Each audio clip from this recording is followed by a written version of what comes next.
সে যখন মারা গেছে তার এই শরীর থেকে আর্জেন্টিনিয়ার ব্রাজিলের জার্সিটা কেচি দিয়ে কেটে কেটে সে কুলে রাখতেছে।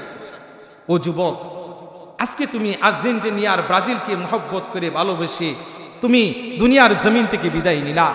আজকে তুমি ইহুদি, নাসারা, খ্রিস্টান, বৌদ্ধ তাদেরকে ভালোবেসে তুমি আজকে দুনিয়ার জমিন থেকে বিদায় নিলা।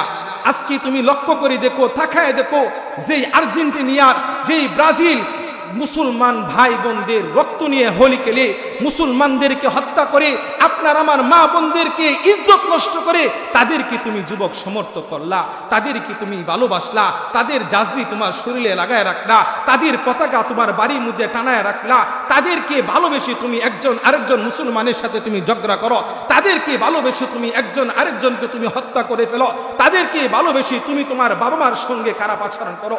ও যুবক, একবার তুমি চিন্তা করে দেখো, তুমি যদি দুনিয়ার জমিন থেকে এই মুহূর্তে বিদায় নিয়ে চলে যাও, তোমার স্থান হবে আল্লাহর তৈরি জাহান্নাম। নাউজুবিল্লাহ বলবেন না নি? যদি কোনো মুমিন মুসলমান যদি কোনো ভালো কাজকে যদি সমর্থন করে আর এই অবস্থায় যদি তার মৃত্যু হয়, আল্লাহর নবী বলেন সে আল্লাহর তৈরি জান্নাতে চলে যাবে। সুবহানাল্লাহ। আর যদি কোনো খারাপ কাজকে যদি সমর্থন করে আর এই মুহূর্তে যদি তার মৃত্যু হয়ে যায়, আল্লাহর নবী বলেন তার স্থান হবে আল্লাহর তৈরি জাহান্নাম। নাউজুবিল্লাহ।